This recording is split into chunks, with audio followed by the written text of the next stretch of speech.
yukarı Tokilerden buraya kadar yürüyerek geliyoruz. Ring arabasıdır. O da bizi aldığı zaman kart istiyorlar. Bazen kart olmuyor. Biz yer yoktur kart dolduralım. Peki biz ne yapalım? Sorunu zaten hani çocuklardır, dışarıya çıkıyorlar, kapı önüdür. Hani korkuyoruz. Hani biz olmazsak çocuklar zaten dışarıya çıkamıyorlar. Mesela arabalar gidip geliyorlar onun için. Hani ondan dolayı korkuyoruz. Ya zaten çocukları hani biz geliyoruz, alıyoruz. Çocuklar zaten dışarı çıkaramıyoruz. Tek başımıza alıyoruz onları. Kaldırımda işte gördüğünüz gibi zaten kaldırım yok.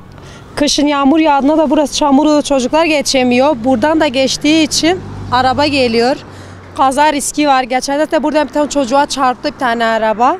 Yağmurluydu, burası çamur. Buradan gidiyor mecbur. Burası da yol. Şurası zaten gördüğünüz gibi okul.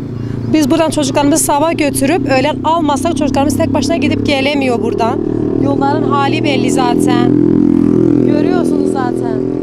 Yetkililerden yolu yapsın, kaldırımı yapsın.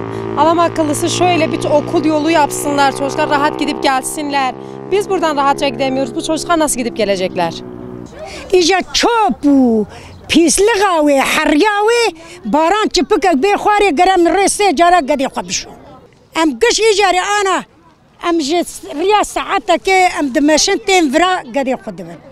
بلدی ما دوی کا کرتے ہوئے ہم دیکھ کرتے میں ایرو تھنیے دوی کے پیاب من نگاهر ولا ما گو روك تاني دحب شاندن چو موب توب کر اوه روك تاني شاندن او kaldırım tüneye iştem teni emni baran tem avaş hal ber barani ne hatani reyame saatek ye okul ne zamanine araba mehna aynı karte metne ve mederdkhun kaldırım de ber deri evi dayı berderi okula da çava zarık dertine arabacı teni tani sevk avantine ya arabacı bir araba ve sağlıklı güvence avantine ye